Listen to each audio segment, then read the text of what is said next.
అభియాన్ ఉపాధ్యాయుల సమ్మె విద్యార్థులకు శరాఘాతంగా మారింది. పరీక్షలు సమీపిస్తున్న తరుణంలో టీచర్లు సమ్మెకు దిగడంతో సిలబస్ పూర్తి కాని దుస్థితి ఏర్పడింది.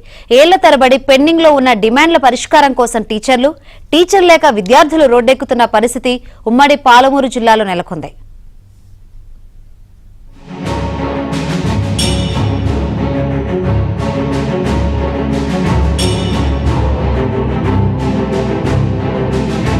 ఉమ్మడి పాలమూరు జిల్లాలో సమగ్ర శిక్ష అభియాన్ తాత్కాలిక ఉద్యోగులు, టీచర్లు సమ్మెబాట పట్టారు. ఉమ్మడి పాలమూరు జిల్లాలో 2827 మంది ఉద్యోగులు ఉన్నారు. గతేడాది ఎన్నికల ముందు వీరంతా పెద్ద ఎత్తున ధర్నాలు చేపట్టారు. ఈ సందర్భంగా కాంగ్రెస్ ప్రభుత్వం అధికారంలోకి వచ్చిన వెంటనే రెగ్యులరైజ్ చేస్తామని అప్పటి ప్రతిపక్ష నేత రేవంత్ రెడ్డి హామీ ఇచ్చినట్లు ఉద్యోగులు చెబుతున్నారు. అయితే కాంగ్రెస్ ప్రభుత్వం అధికారంలోకి వచ్చిన తర్వాత ఎలాంటి హామీ లభించకపోవడంతో గత నెల 18న సమ్మె నోటీసులు ఇచ్చారు. దీనిపై ప్రభుత్వం నుంచి ఎలాంటి స్పందన లేకపోవడంతో సమ్మెకు దిగారు. ప్రభుత్వానికి వ్యతిరేకంగా చేస్తున్న సమ్మె కాదని, తమ డిమాండ్లను సాధించుకునేందుకు చేస్తున్న సమ్మె అని ఎస్ఎస్ఏ ఉద్యోగులు చెబుతున్నారు. గత సంవత్సరం సెప్టెంబర్ 23 నాడు అదే పిసిసి హోదాలో ఉన్న రేవంత్ రెడ్డి సార్ గారు వచ్చేసి మాకు సంఘీభావం తెలుపుతూ మీకందరు కూడా 100 రోజుల్ని మిమ్మల్ని రెగ్యులరైజ్ చేస్తామని, మీ సమస్యలన్నీ పరిష్కరిస్తామని చెప్పి 100 రోజులు అయిపోయి 365 రోజులు అయింది. ఇప్పటి కూడా మరి ప్రభుత్వం స్పందించకపోవడంతో గత నెల 18వ తేదీ నాడు మరి సమ్మె నోటీస్ ఇవ్వడం జరిగింది. దానికి కూడా స్పందన రాకపోవడంతో మరి మేము సమ్మెలో ఈ నెల 10వ తేదీ నుంచి సమ్మెలో పాల్గొనడం జరిగింది. కేజీబీవీలో పనిచేస్తున్న ఉపాధ్యాయులంతా సమ్మెబాట పట్టడంతో విద్యా వ్యవస్థ పూర్తిగా అతలాకుతలమైంది. విద్యార్థులకు పాఠాలు చెప్పే నాథుడు లేని పరిస్థితి ఏర్పడింది. దీంతో ఉపాధ్యాయుల సమ్మె విద్యార్థుల పాలిట శాపంగా మారింది. ప్రత్యేకించి 10వ తరగతి ఇంటర్ పరీక్షల షెడ్యూల్ విడుదలైంది. ఇక 6వ తరగతి నుంచి 9వ తరగతి సిలబస్ పూర్తి కాలేదని విద్యార్థులు వాపోతున్నారు. ఈ పరిస్థితిలో టీచర్లు సమ్మెబాట పట్టడంతో తల్లిదండ్రులు ఆవేదన వ్యక్తం చేస్తున్నారు. తమ పిల్లల భవిష్యత్తు కోసం ప్రభుత్వం వెంటనే టీచర్ల సమస్యను తీర్చాలని కోరుతున్నారు. వారి డిమాండ్లు సహేతుకమైనవి, వారి శ్రమకి తగ్గ వేతనం ఇవ్వాలని విద్యార్థుల తల్లిదండ్రులు ప్రభుత్వానికి విన్నవించుకుంటున్నారు. ఎవరు లేరు, ఒక టీచరే ఉంది.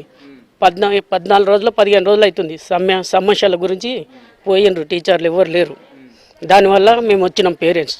అందుకే టీచర్ల సమావేశాలు ఉంటే వాళ్ళకి స్పందించాలి, తొందరగా పూర్తి చేయాలి, చేసి పంపించలే. ఇంకొక నెలనే ఎగ్జామ్ ఉంది. ఫిబ్రవరి మార్చిలో వాళ్ళకు ఎగ్జామ్స్ స్టార్ట్ అవుతున్నాయి కాబట్టి వీళ్ళు చదువుకోలేకపోతే భవిష్యత్తులో వీళ్ళు ముందుకు వెళ్ళలేరు. అంటే వీళ్ళను గవర్నమెంటే ఓ తల్లి తండ్రి, ఇక్కడ ఆ టీచర్లే తల్లి తండ్రి వాళ్ళకు చూస్తున్నారు కాబట్టి వాళ్ళకు న్యాయమైన కోరికలు మీరు వాళ్ళకు నెరవేరుస్తారని మనస్ఫూర్తిగా కోరుకుంటూ నేను నా తమ్ముని పిల్లల్ని ఇక్కడ వేసిన. ఎందుకంటే మా పిల్లలకు తల్లి తండ్రి ఇద్దరు లేరు. అట్లాంటి పిల్లల భవిష్యత్తు ఎంతైనా ప్రభుత్వం పైన ఉంది కాబట్టి మీరు వాళ్ళ న్యాయమైన కోరికలు త్వరగా పరిష్కరిస్తారా, ఏం చేస్తారా?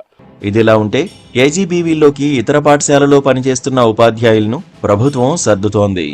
మండలాల్లో ఉన్న ప్రభుత్వ పాఠశాలల నుంచి టీచర్ల డిప్యుటేషన్ మీద కేజీబీవీలోకి పంపుతున్నారు. ప్రాథమిక పాఠశాలల్లో బోధించే ఉపాధ్యాయులు ఉండడంతో ఉన్నత పాఠశాల విద్యాబోధన వారికి కఠినంగా ఉంటోంది. దీంతో పలు స్కూళ్ల విద్యార్థులు ఆందోళన బాట పడుతున్నారు. మహబూబ్ నగర్ రూరల్ కేజీబీవీలో 10 ఇంటర్ చదువుతున్న విద్యార్థులు రోడ్డెక్కారు. కీలకమైన సమయంలో తమకు ఉపాధ్యాయులు లేరని వాపోతున్నారు. డిప్యుటేషన్ పై వచ్చిన టీచర్లకు సరైన అవగాహన ఉండడం లేదని ఆరోపిస్తున్నారు. మాకు మేడం వాళ్ళు రాకపోతుంది. మాకు ఇప్పుడు రివిజన్ టైం నడుస్తుంది. మార్చి 6 నుంచి ఎగ్జామ్స్ ఉన్నాయి. మాకు రివిజన్స్లో ఏమైనా డౌట్ వస్తుంటే కూడా సరైన సబ్జెక్ట్ చదువుతున్నప్పుడు సరైన మేడం లేరు. ఆ డౌట్స్ అడగాలంటే కూడా 1 వీక్ తర్వాత అడగాలి. అవన్నీ అడగాలంటే పాస్ అవుతున్నాయి. అన్ని క్వశ్చన్స్ ఏమైనా అడగాలంటే కూడా మాకు మా మేడం వాళ్ళు కావాలి. మాకు డౌట్స్ ఇప్పుడు ల్యాబ్ కూడా 3 డేసే నడిచింది. నెక్స్ట్ ప్రాక్టికల్స్కి ల్యాబ్ నడుస్తేనే నెక్స్ట్ ప్రాక్టికల్స్కి మాకు ఏమైనా అనుభవం ఉంటే ప్రాక్టికల్స్ చేయగలుగుతాం. ల్యాబ్స్ కూడా నడవడం లేదు. వాళ్ళు చాలా మంది రావడం లేదు వల్ల మేము డౌట్స్ చాలా డౌట్స్ రేజ్ అవుతున్నాయి మాకు. కానీ క్లారిఫై చేసుకోలేకపోతున్నాం. క్లారిఫై చేసుకోవాలంటే ఫస్ట్ ఆఫ్ ఆల్ మాకు మేడం వాళ్ళు రావాలి. కానీ మేడం వాళ్ళకి ప్రాబ్లమ్స్ ఉండడం వల్ల వాళ్ళు స్ట్రైక్ చేస్తుండ్రు.